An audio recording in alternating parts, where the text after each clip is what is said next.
देवभूमि उत्तराखंड के सभी लोगों को मेरा प्रणाम। उत्तराखंड के स्थापना दिवस की आप सभी को बहुत बहुत बधाई। आज से ही उत्तराखंड के रजत जयंती वर्ष का शुभारंभ हो रहा है, यानी हमारा उत्तराखंड अपने 25वें वर्ष में प्रवेश कर रहा है।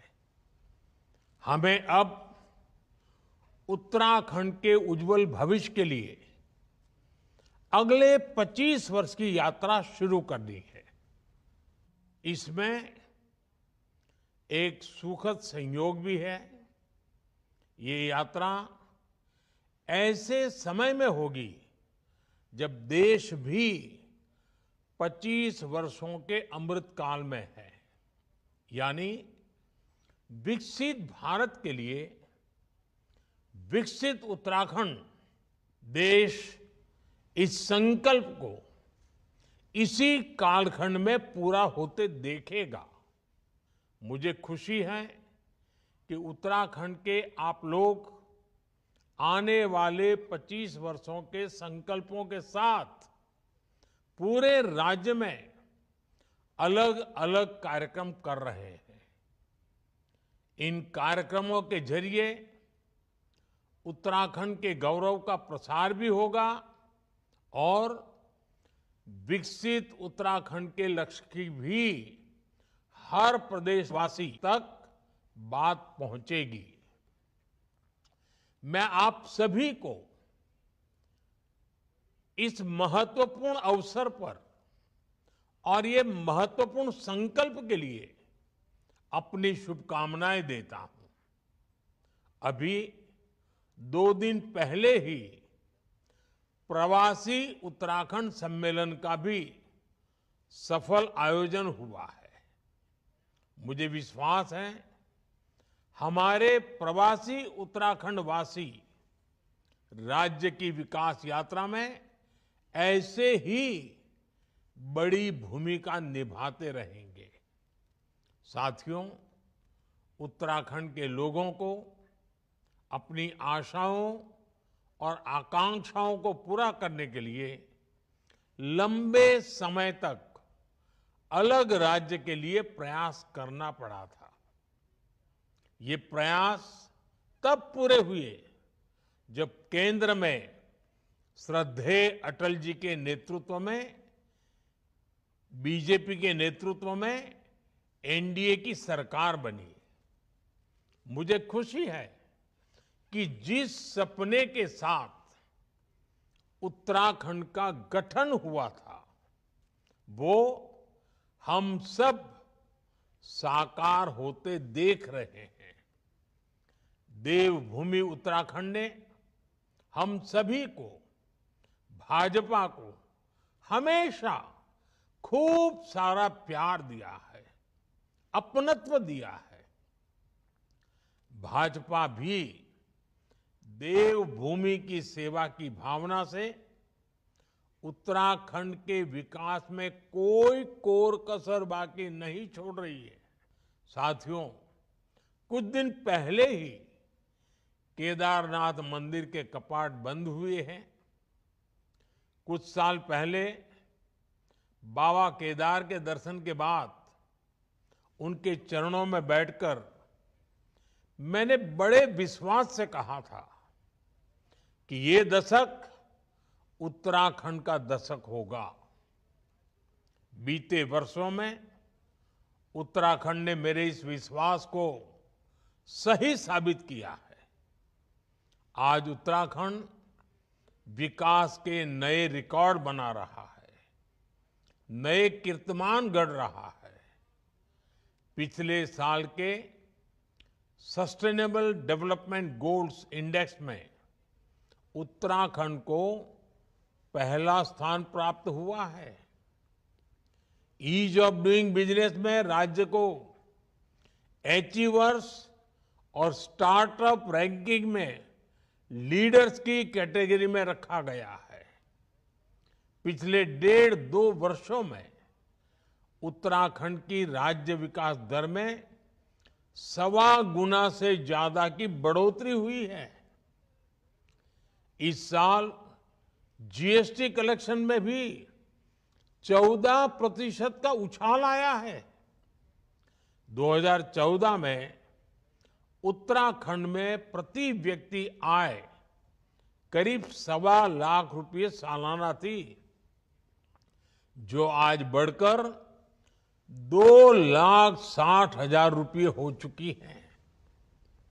2014 में उत्तराखंड राज्य का सकल घरेलू उत्पाद यानी स्टेट की जीडीपी 1,50,000 करोड़ के आसपास थी। अब ये बढ़कर करीब करीब 3,50,000 करोड़ रुपए हो गई है। ये आंकड़े बताते हैं कि उत्तराखंड में कैसे युवाओं के लिए नए अवसर पैदा हो रहे हैं, कैसे यहां औद्योगिक तरक्की हो रही है। सरकार के प्रयास से उत्तराखंड के लोगों का, विशेषकर राज्य की हमारी माताओं, बहनों, बेटियों का जीवन भी आसान बन रहा है। उत्तराखंड में 2014 से पहले 5% से कम घरों में नल से जल आता था। आज ये बढ़कर करीब करीब 96% से ज्यादा अधिक हो चुका है। करीब करीब 100% की तरफ आगे बढ़ रहे हैं। 2014 से पहले उत्तराखंड में सिर्फ 6,000 किलोमीटर की पीएम ग्राम सड़क बनी थी। 6,000 किलोमीटर। आज इन सड़कों की लंबाई बढ़कर 20,000 किलोमीटर से ज्यादा हो गई है। और मुझे मालूम है पहाड़ों में सड़कें बनाना कितना बड़ा कठिन काम होता है और कितनी बड़ी जरूरत होती है।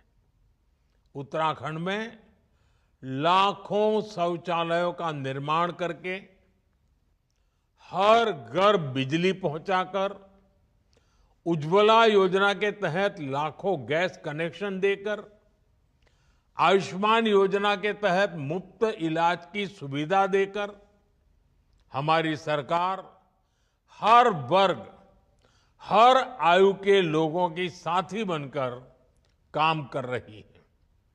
साथियों, डबल इंजन की सरकार का अर्थ क्या होता है, ये भी हम उत्तराखंड में देखते हैं।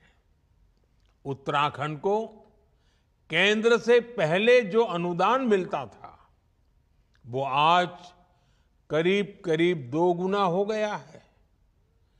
डबल इंजन की सरकार में ही उत्तराखंड को एम्स के सैटेलाइट सेंटर की सौगात मिली।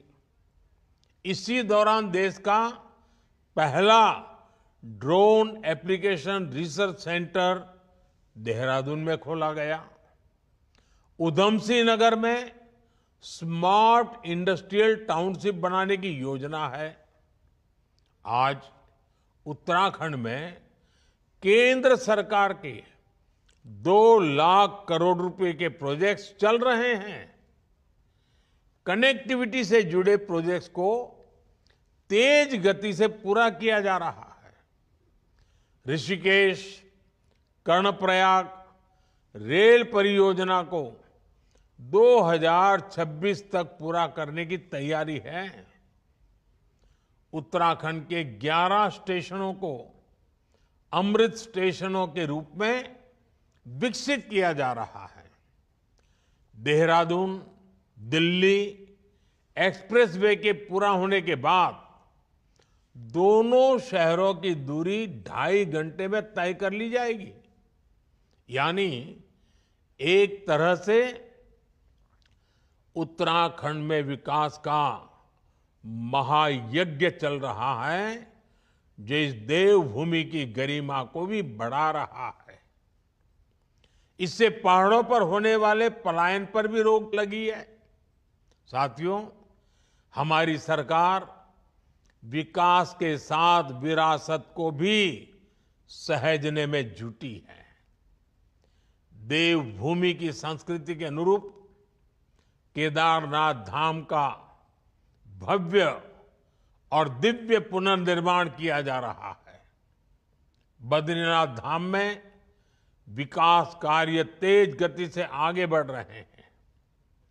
मानसखंड मंदिर माला मिशन के तहत पहले चरण में 16 पौराणिक मंदिर क्षेत्रों को विकसित किया जा रहा है।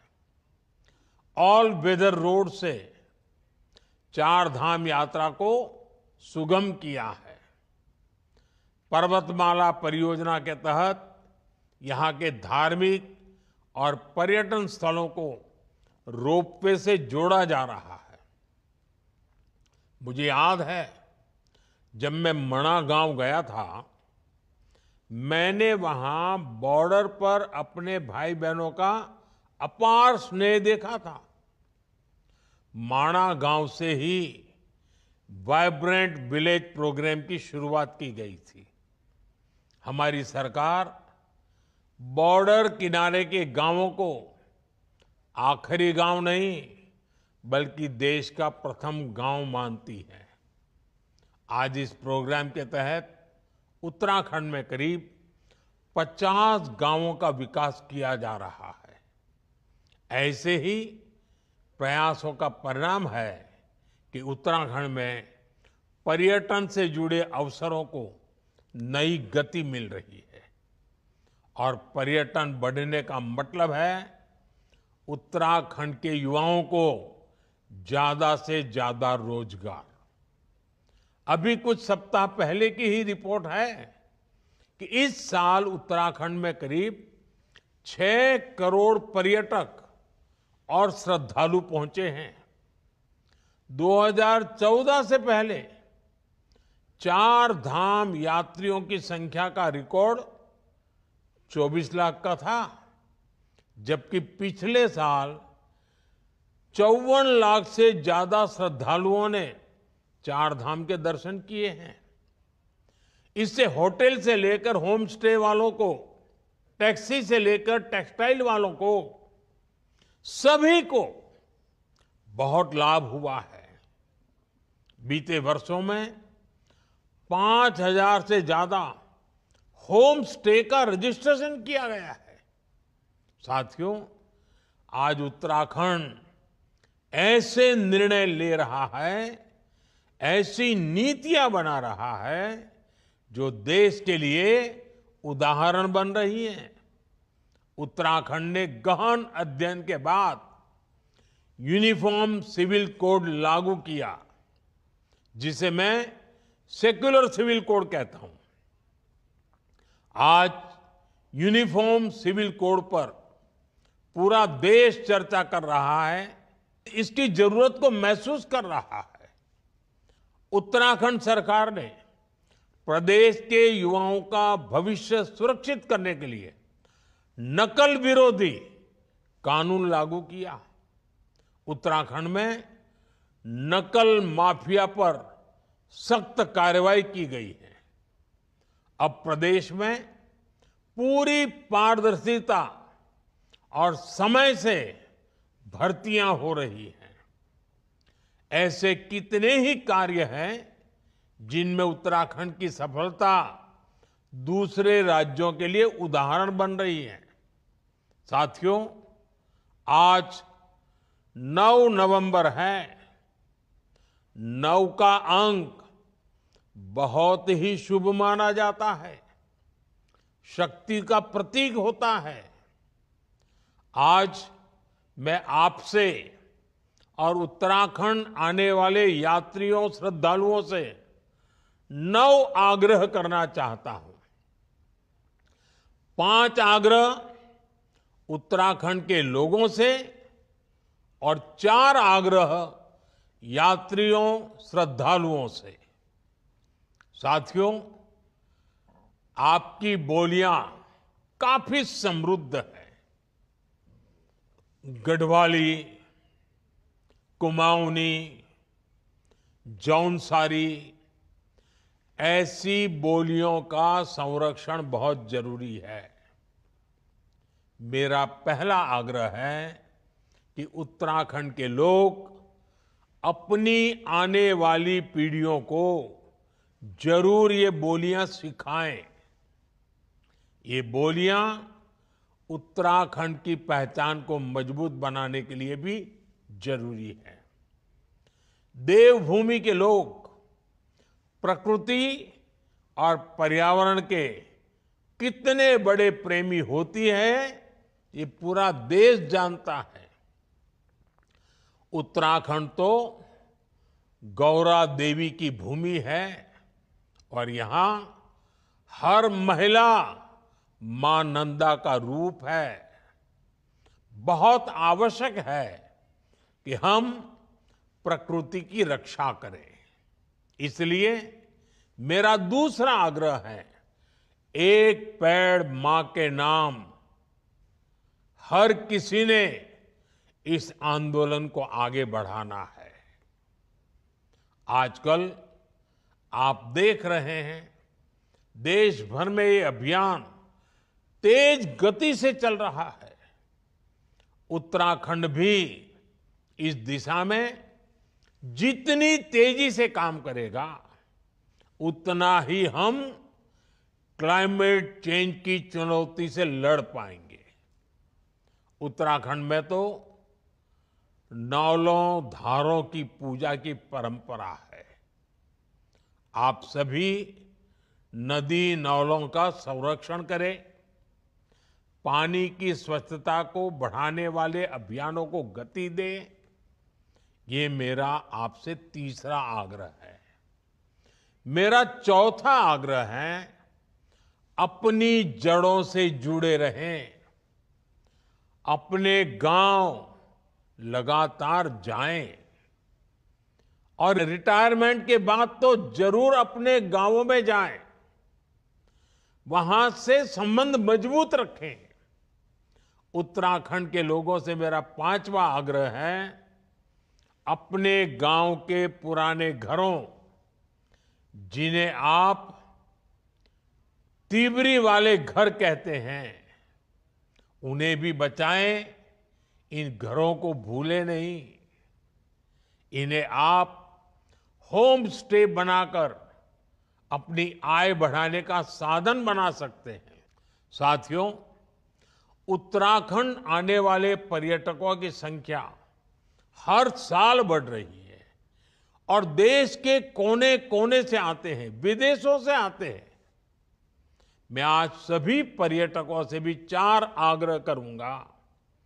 पहला आग्रह है, जब भी आप हिमालय की गोद में पहाड़ों पर घूमने जाएं, स्वच्छता को सर्वोपरि रखें। इस प्रण के साथ जाएं कि आप सिंगल यूज प्लास्टिक का इस्तेमाल नहीं करेंगे। दूसरा आग्रह है, वोकल फॉर लोकल के मंत्र को वहां भी याद रखें। आपकी यात्रा का जो खर्च होता है, उसमें से कम 5% स्थानीय लोगों के द्वारा उत्पादित किए गए प्रोडक्ट खरीदने में खर्च करें। तीसरा आग्रह है, पहाड़ पर जाएं तो वहां के ट्रैफिक नियमों का जरूर ध्यान रखें। सावधान रहें। हर किसी का जीवन अमूल्य है। मेरा चौथा आग्रह है, धार्मिक स्थलों के रीति रिवाजों, वहां के नियम कायदों के बारे में यात्रा से पहले जरूर पता कर ले। वहां की मर्यादा का जरूर ध्यान रखें। इसमें आपको उत्तराखंड के लोगों से बहुत मदद मिल सकती है। उत्तराखंड के लोगों से 5 और उत्तराखंड आने वाले लोगों से मेरे 4 आग्रह देवभूमि के विकास में देवभूमि की पहचान को मजबूत करने में बड़ी भूमिका निभाएंगे।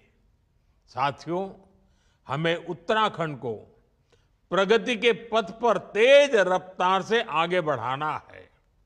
मुझे विश्वास है हमारा उत्तराखंड राष्ट्र के संकल्पों को पूरा करने में इसी तरह महत्वपूर्ण योगदान देता रहेगा।